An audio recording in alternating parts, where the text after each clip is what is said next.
I know I'm wrong on this one and that I can't call myself a true Rush fan, but I always wanted more out of Clockwork Angels. I wanted what other people get out of this album. I never got that. I always wished I could gain some of that. I don't. Here's the thing. I feel like they tried to go for that kind of prog metal sound too much. They figured they saw the bands like Dream Theater and or Coheed and Cambria out there, and they were like, "Oh well, I bet the fans would love it if we did something like that too." And I don't know. I feel like it wasn't them, and they tried a bit too hard. It feels a bit forced to me, and I know like the idea of Rush doing this is kind of awesome to a lot of people, and it's fitting into certain paradigms and kind of formulas of why some people appreciate music and arrangements, maybe musicians in particular, although I just find this to be one of the least satisfying of the Rush studio discography. In fact, it's one of the few lesser ones, along with the first Permanent Wave, so that's contentious, geez. Maybe I have to make the video about that controversial opinion, but whatever. No, I mean, I probably like it more than this one. And Roll the Bones, that's not so contentious, I suppose. I feel little motivation to return to this one compared to other albums. I like Snakes and Arrows a heck of a lot more than this one. I find that one more bouncy, interesting, and themselves.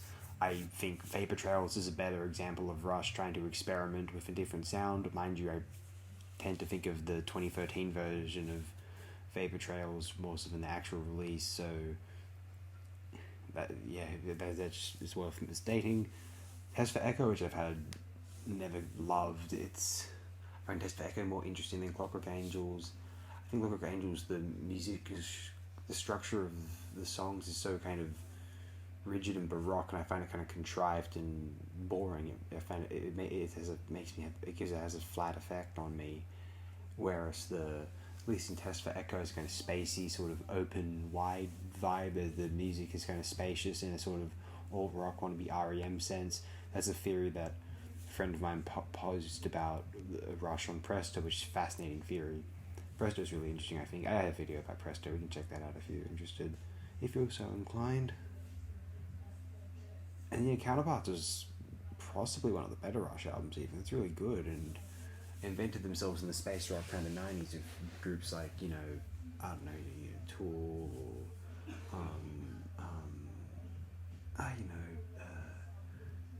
spacey or alt rock acts. I don't know, not like spiritualized, but like in the American side of things, alt metal sort of stuff, Dream Theater-ish, but a better kind of. Porcupine Tree is a good example, actually.